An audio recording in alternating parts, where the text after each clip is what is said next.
Hi, Coach Donna here. Happy New Year. Yay! We made it into the next year, and 2014 promises to be the bomb.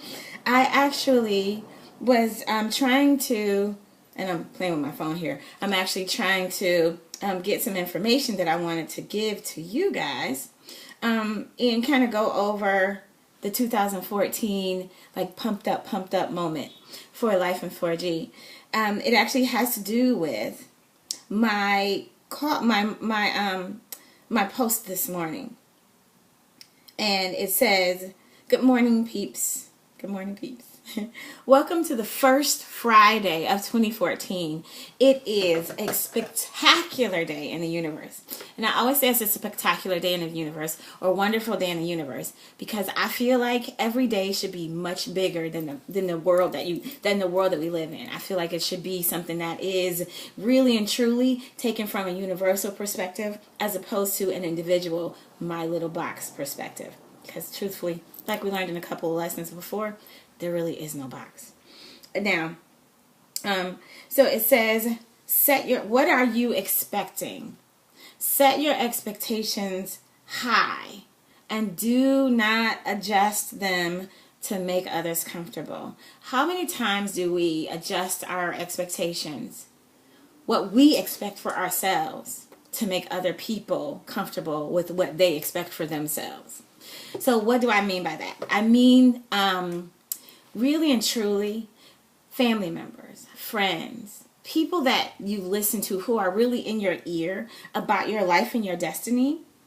How many times have they reset your expectations for you about something that is happening for you? Like, how many times have they said, we can't do that. Oh, that's not possible. Oh, you'll never get that. Oh, well, you know what? You need to really think more realistic. You need to think like practical. Be practical, And in some instances, practicality is good.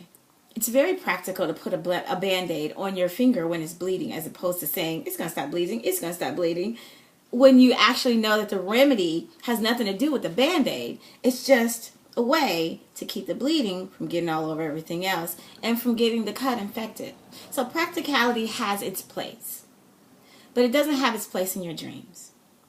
Why? Because you were not giving the dreams from yourself. You didn't wake up and say, you know what, I'm going to dream really big and it's going to be about this. Usually, dreams are implanted in us. So they are the things that are innate to us that make us be the person that we're trying to be. So that's why I talk to people about life mapping. That's why I teach life mapping. That's why I talk to people about visioning, and I teach visioning.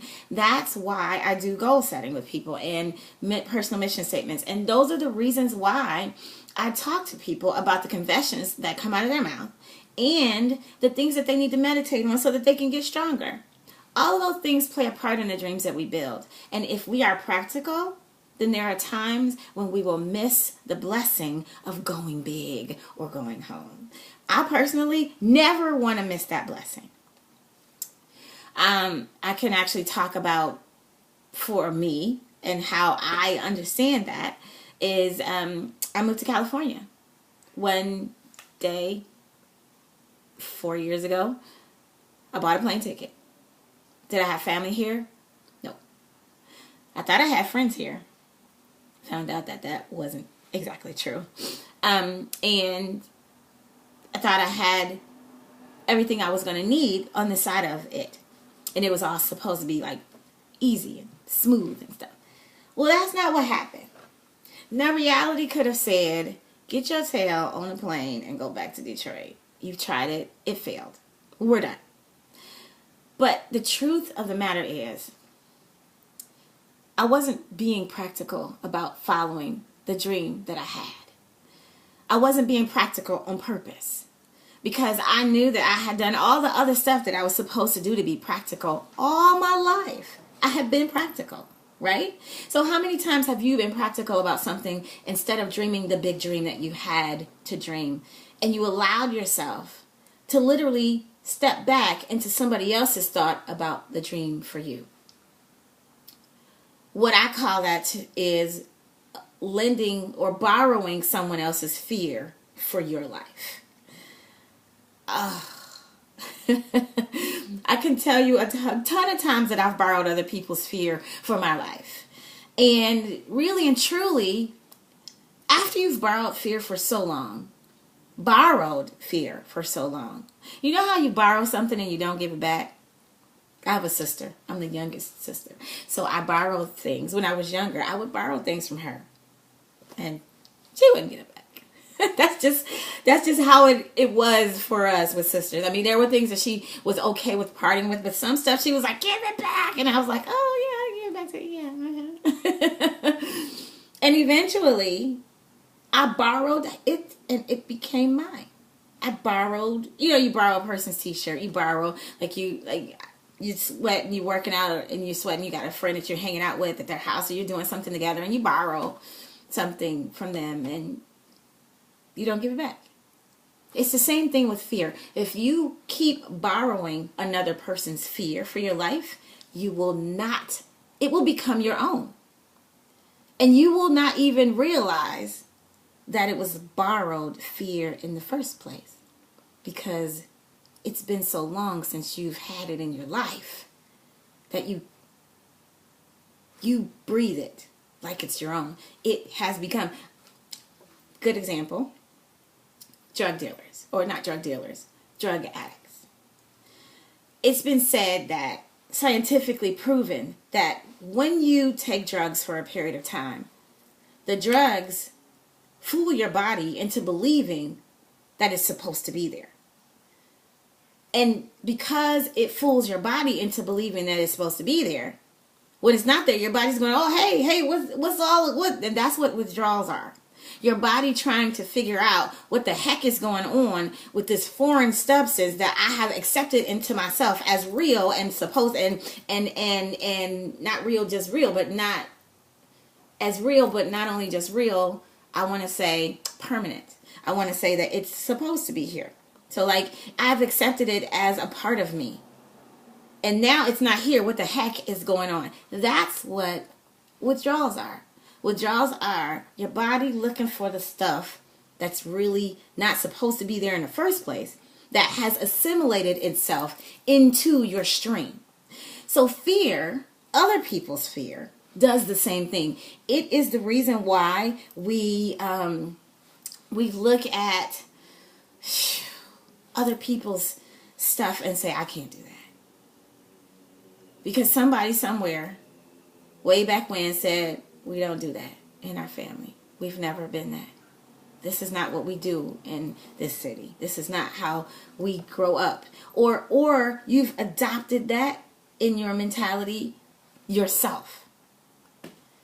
So you've believed the fear and incorporated it into your everyday life so much that you believe the fear is normal.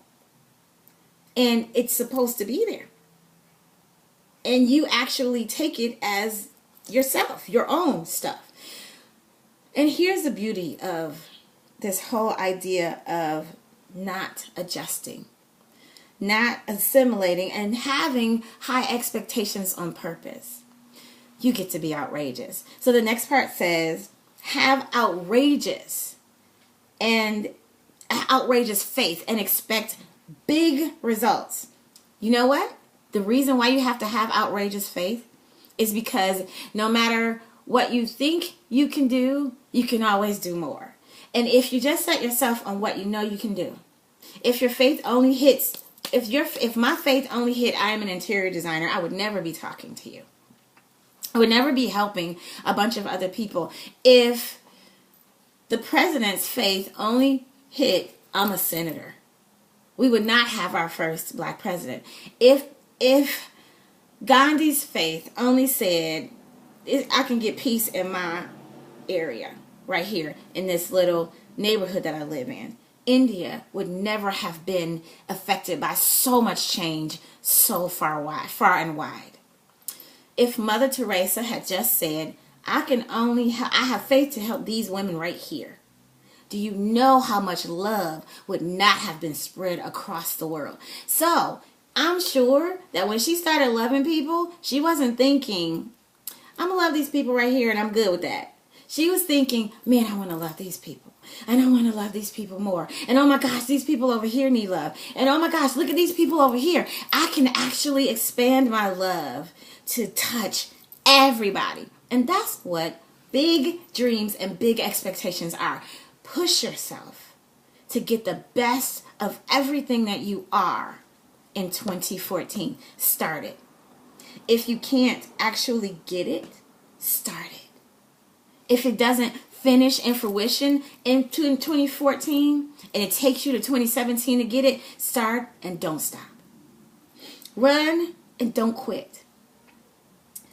I was on a call yesterday with my beautiful sisters, Mathina and Monakia, and they blew the water off. And Mathina said, no is one letter short of your blessing.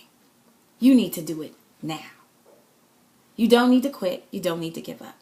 I was blown away when she said that. I wrote that down. I tweeted it. I Facebooked it. But the truth of the matter is, you really do need to work and focus on the big stuff right now.